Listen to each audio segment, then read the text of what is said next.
Sebelumnya, Assalamualaikum warahmatullahi wabarakatuh. Selamat pagi dan salam sejahtera untuk kita semua. Nah, bertemu lagi dengan saya, Wahyu Adi Sukresno, dalam mata pelajaran Sejarah Peminatan untuk kelas 11 program studi IPS. Nah, sebelum mulai belajar, di sini saya kembali mengingatkan kepada seluruh siswa untuk tetap menjaga kesehatan, supaya kita semua terhindar dari persebaran virus COVID-19 ini. Nah, apa yang harus kita lakukan untuk mencegah persebaran virus COVID-19 ini? Nah, kita dapat melakukan langkah-langkah sederhana, yaitu apa? Yaitu adalah 3M. Yang pertama yaitu memakai masker, menghindari kerumunan, dan yang ketiga adalah mencuci tangan dengan air mengalir dan sabun. Nah, hal sederhana inilah yang dapat kita lakukan untuk mencegah persebaran virus COVID-19. Kemudian, seperti biasa, marilah kita berdoa sebelum kita belajar, supaya kegiatan pembelajaran hari ini kita diberikan kelancaran dan kemudahan oleh Tuhan Yang Maha Esa. Nah, berdoa, mulai.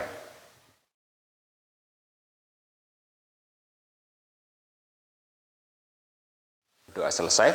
Nah, pada hari ini kita akan membahas sebuah materi mengenai sejarah Eropa.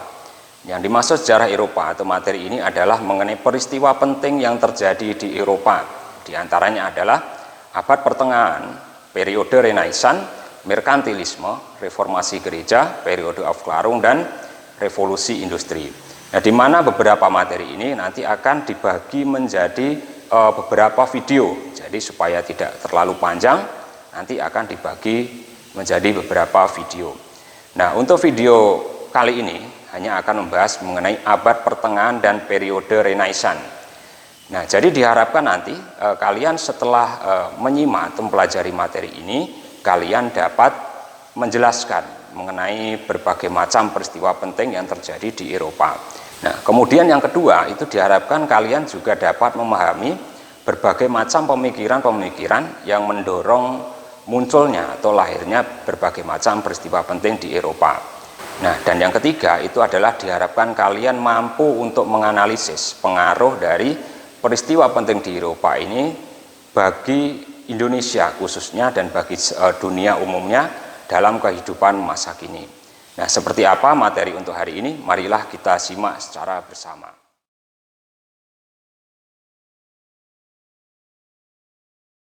Nah, tahukah kalian bahwasanya kemajuan yang dicapai oleh bangsa-bangsa di Eropa itu tidak terlepas dari berbagai macam peradaban yang terjadi pada masa lampau. Di antaranya yaitu adalah peradaban Yunani dan peradaban Romawi. Nah, namun setelah masa keruntuhan peradaban Yunani dan Romawi ini, ternyata Eropa ini juga pernah mengalami suatu zaman atau suatu periode yang dinamakan dengan zaman kegelapan. Nah, zaman kegelapan ini disebut juga dengan abad pertengahan. Nah, kapan dimulainya abad pertengahan atau zaman kegelapan ini? Nah, jadi abad pertengahan atau zaman kegelapan ini dimulai pada tahun 800 Masehi sampai dengan tahun 1500 Masehi. Lebih tepatnya ini adalah mengacu pada berkuasanya gereja secara politik dan keagamaan sejak pemahkotaan Karel Agung yang diangkat sebagai kaisar oleh Paus Leo ketiga. Nah, sebagian lagi ini ada yang menganggap bahwa dimulainya abad pertengahan atau zaman kegelapan ini adalah ketika jatuhnya Romawi Barat pada tahun 476 Masehi ke tangan bangsa barbar Odoaker. Nah, ini adalah anggapan mengenai kapan dimulainya abad pertengahan. Nah, yang kedua adalah mengapa pada saat itu abad pertengahan ini disebut juga sebagai zaman kegelapan ya. Jadi abad pertengahan ini sama dengan zaman kegelapan. Nah, mengapa ada ungkapan demikian? Nah, ternyata ada dua alasan yang menyatakan bahwasanya abad pertengahan ini sama dengan zaman kegelapan. Pernyataan atau alasan yang pertama yang mengatakan bahwa abad pertengahan sebagai zaman kegelapan ini adalah bahwa pada waktu itu dunia nyaris tidak mengalami perkembangan baik dari segi ekonomi, dari segi budaya, dan dari segi ilmu pengetahuan. Nah, padahal dapat kita ketahui bahwasanya sebelum terjadinya abad pertengahan ini, Eropa ini mengalami kemajuan yang sangat pesat sekali. Nah, dapat kita lihat dari apa? Yaitu sebuah peradaban yang dinamakan dengan peradaban Yunani dan peradaban Romawi. Nah, kemudian alasan yang kedua yang mengatakan bahwa abad pertengahan disebut dengan zaman kegelapan, yaitu adalah jatuhnya kredibilitas gereja. Nah, jadi pada waktu itu sikap dan tindakan yang dilakukan oleh gereja ini banyak yang menyimpang dari ajaran Alkitab. Oleh karena itu dua alasan inilah yang menjadi acuan bahwasanya abad pertengahan ini juga disebut sebagai zaman kegelapan. Nah, jadi dapat disimpulkan dari beberapa pernyataan tadi bahwasanya ternyata abad pertengahan ini memiliki ciri khas. Nah, apa itu ciri khasnya? Ciri khasnya adalah bahwasanya gereja ini sangat mendominasi dalam kehidupan sosial politik masyarakat di Eropa. Nah, akibatnya apa pada waktu itu? Yang pertama, tadi sudah dibahas bahwasanya perkembangan iptek ini nyaris tidak ada. Mulai dari budaya dan sebagainya itu tidak ada. Yang kedua adalah kehidupan masyarakat di Eropa ini hanya tertuju pada akhirat, sementara kesejahteraan dunia ini terabaikan. Nah, ini adalah ciri khas dari abad pertengahan.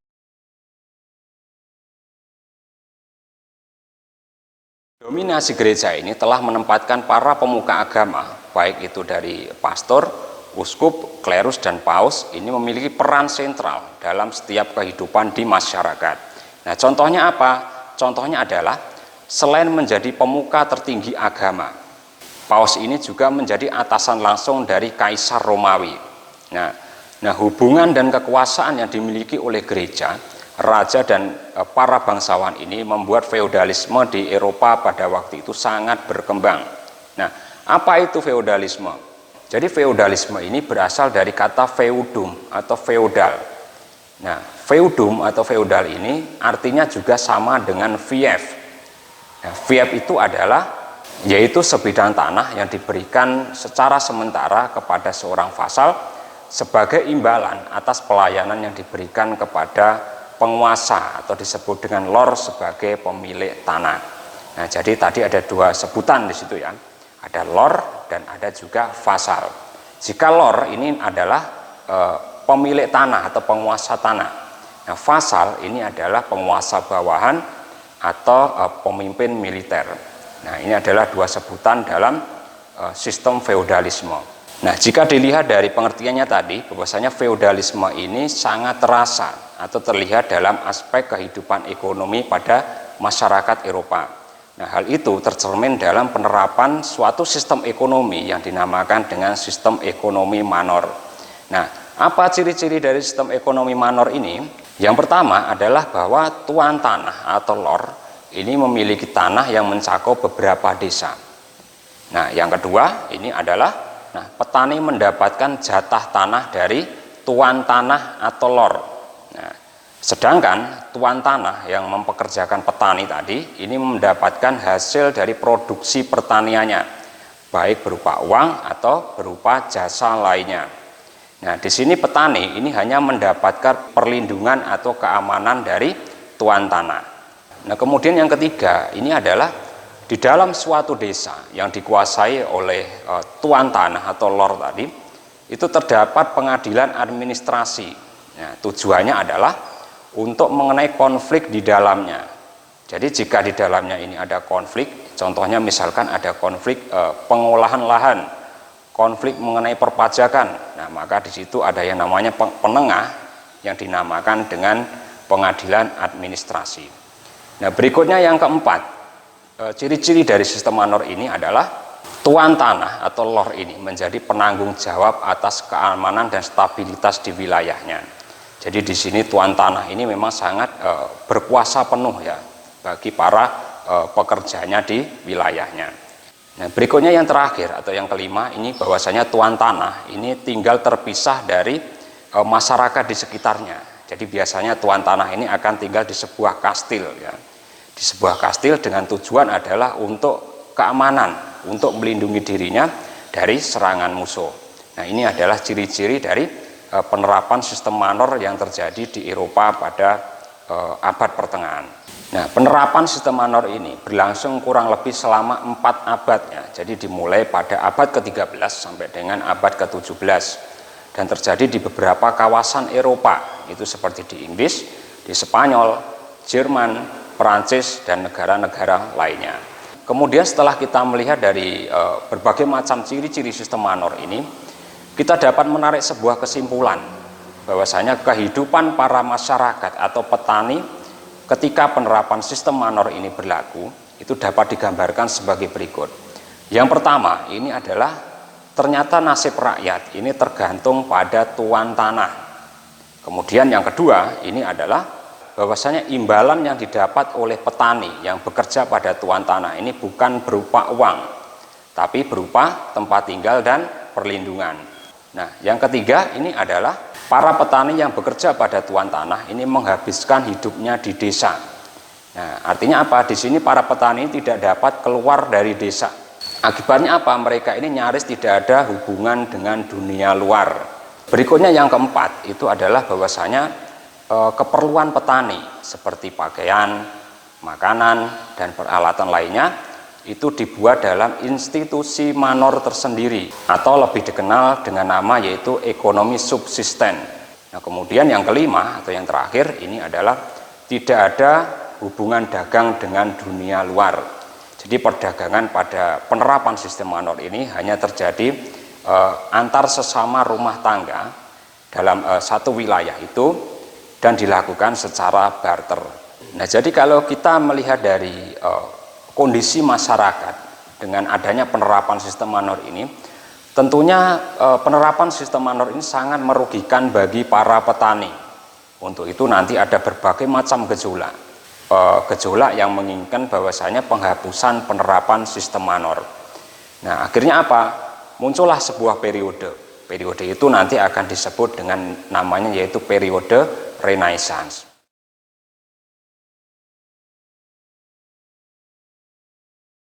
Berbagai macam gejolak atau peristiwa yang terjadi pada abad pertengahan ini telah memunculkan suatu zaman atau periode yang dimana periode tersebut lebih baik daripada abad pertengahan.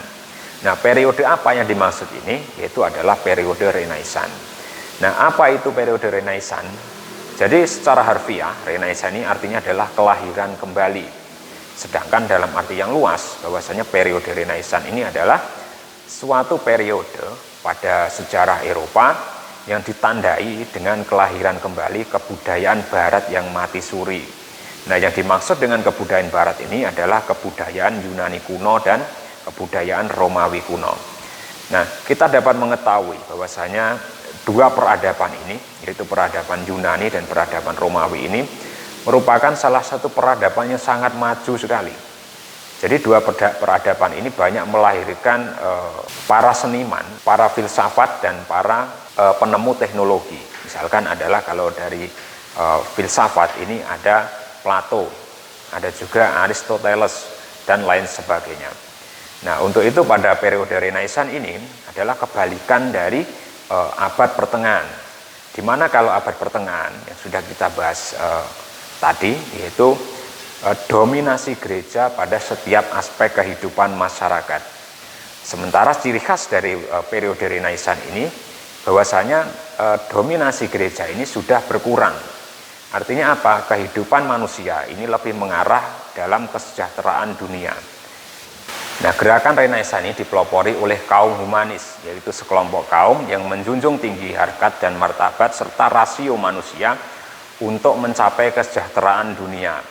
Dan mereka ini berpatokan pada dua kebudayaan, yaitu kebudayaan Yunani dan kebudayaan Romawi kuno yang mereka anggap adalah sebagai puncak dari peradaban Eropa. Karena apa? Karena kemajuan dalam bidang seni dan ilmu pengetahuan. Humanisme klasik yang tercermin dalam kebudayaan Yunani kuno dan Romawi kuno ini menampilkan manusia sebagai subjek utama untuk mengolah alam dan lingkungannya. Sementara itu, filsafat Yunani ini menampilkan manusia adalah makhluk yang terus berpikir untuk memahami lingkungan alamnya demi kesejahteraan hidup. Nah, kembali lagi ke periode Renaissance. Jadi gerakan Renaissance ini pertama kali kemunculannya ini hanyalah sebagai sebuah gerakan yang bersifat budaya. Hal ini dapat kita lihat atau dapat ditandai dengan lahirnya bentuk karya sastra dan juga seni bangunan atau arsitektur bangunan yang sangat menawan yang dapat kita jumpai atau kita lihat di kawasan Eropa. Nah, namun dalam perkembangan selanjutnya, ternyata gerakan Renaissance ini memberikan sebuah landasan yang kuat bagi perubahan-perubahan secara radikal dan revolusioner, yang dimana nanti puncaknya adalah pada abad pencerahan atau abad Auklarum yang terjadi pada abad ke-18. Berikutnya adalah kapan dimulainya periode Renaissance ini. Nah, mengenai kapan persisnya dimulainya periode Renaissance ini, para sejarawan ini masih berbeda pendapat. Namun disepakati bahwasanya periode Renaissance ini dimulai pada tahun 1500 Masehi. Dan gerakan Renaissance ini pertama kali itu muncul di sebuah kota yang bernama adalah kota Florence. Ya, kota Florence ini terletak di negara Italia. Nah, kota Florence ini diyakini sebagai salah satu pelopor munculnya gerakan Renaissance ini karena kota Florence ini merupakan kota dagang dan kota yang terkaya pada abad ke-18. Nah, hal itu didukung dengan letaknya yang sangat strategis, ya. Letaknya yang sangat strategis dan wilayahnya yang sangat subur. Nah, kedudukannya sebagai kota perdagangan dan wilayahnya serta letaknya yang strategis ini membuat kota Florence ini semakin berkembang maju dan dinamis. Nah, dari sinilah gerakan Renaissance ini mulai menyebar, ya, karena ada pertemuan dari berbagai macam pedagang dari kawasan Asia dan Eropa. Disinilah gerakan Renaissance ini mulai menyebar dari kota ke kota sampai ke negara di kawasan Eropa. Nah, selanjutnya adalah apa yang menjadi latar belakang munculnya gerakan Renaissance ini. Nah, jadi setidaknya ada 5 yang menjadi latar belakang dengan kemunculan yaitu gerakan Renaissance ini. Nah, yang pertama adalah kenyataan pahit pada abad pertengahan. Jadi kondisi kemiskinan yang dialami oleh rakyat selama abad pertengahan, khususnya di Inggris ini, telah memicu munculnya sebuah gerakan Renaissance di kawasan Inggris. Nah, mereka ini sudah mulai berpikir mengenai apa sebenarnya tujuan hidup itu, apa sebenarnya hakikat hidup itu. Dan akhirnya mereka ini tersadar bahwasanya untuk merubah nasib, untuk memperbaiki hidup itu adalah mereka sendiri yang harus merubahnya. Dan selain itu juga muncul sebuah pemahaman bahwasanya manusia itu diciptakan sama. Manusia itu punya harkat dan martabat yang sama.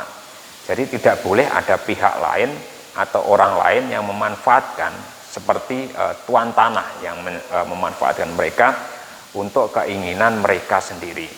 Kesadaran inilah yang kelak melahirkan berbagai macam gagasan besar seperti keadilan, hak, martabat, otonomi, individu, dan kebebasan. Nah, yang kedua adalah munculnya kelas menengah baru. Nah, kelas menengah baru yang dimaksud di sini adalah kalau dilihat dari secara ekonomi, dikatakan miskin juga tidak, kaya juga tidak. Inilah yang disebut dengan kelas menengah baru. Nah, rata-rata kaum kelas menengah baru ini adalah dari para pedagang.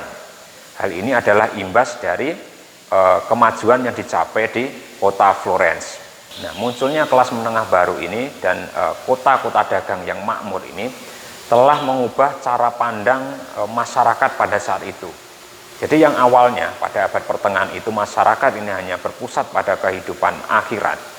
Maka pada periode Renaissance ini perlahan-lahan maka cara pandang atau tujuan hidup masyarakat ini adalah untuk kesejahteraan dunia.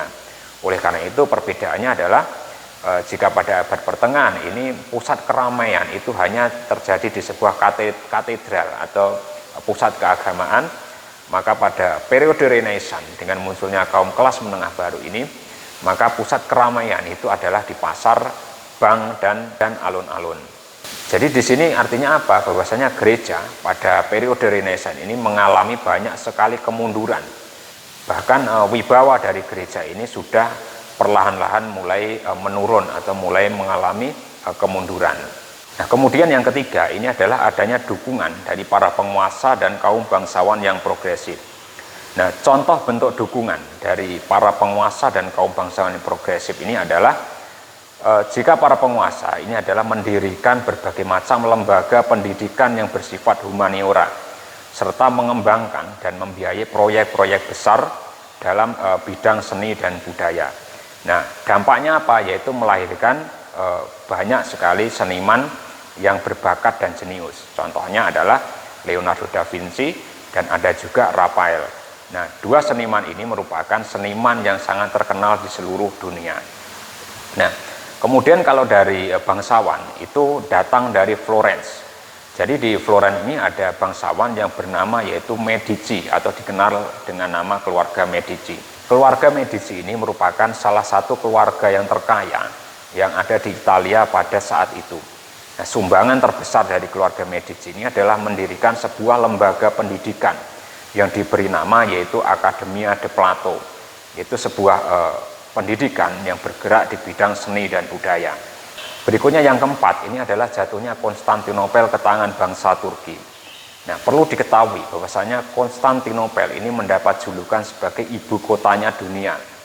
Nah, mengapa mendapat julukan seperti itu? Karena memang Konstantinopel ini merupakan tempat yang strategis, jadi pertemuan antar dua benua, yaitu benua Asia dan benua Eropa, serta menjadi jalur perdagangan yang sangat ramai pada masa lampau. Jadi tidak heran bahwasanya Konstantinopel ini banyak diperebutkan oleh kekaisaran pada masa lampau, misalkan dari kekaisaran Romawi, Persia, dan lain sebagainya. Nah, jadi ketika kota Konstantinopel ini direbut oleh bangsa Turki atau dari Ottoman, itu banyak para cendekiawan yang bekerja atau belajar di perpustakaan di Konstantinopel ini banyak yang melarikan diri atau menyingkir ke kawasan Eropa.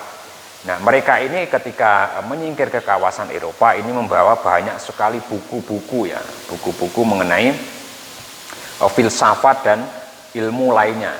Kemudian mereka ini mengembangkannya ketika sampai di kawasan Eropa. Akibatnya apa? Pada saat itu di kawasan Eropa ini banyak sekali yang berminat untuk mempelajari berbagai macam kebudayaan, terutama dari peradaban Yunani dan kebudayaan Romawi kuno. Kemudian yang terakhir atau yang kelima ini adalah penemuan mesin cetak oleh Gutenberg.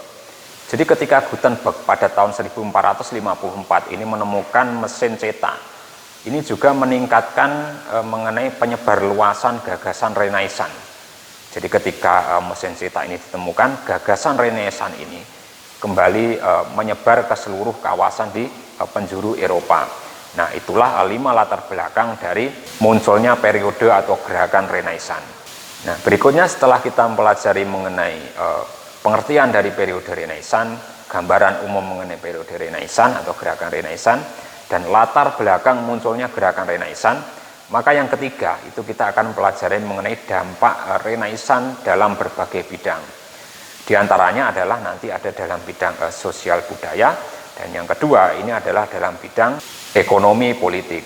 Untuk itu silahkan dilihat pada slide berikut mengenai dampak dari Renaissance dalam berbagai bidang.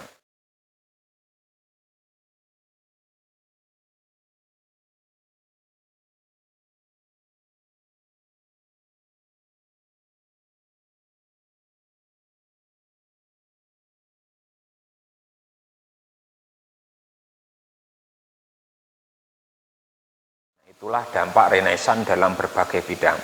Jadi kesimpulannya di sini adalah bahwasanya periode Renaissance ini lebih baik ya daripada periode sebelumnya, yaitu periode abad pertengahan.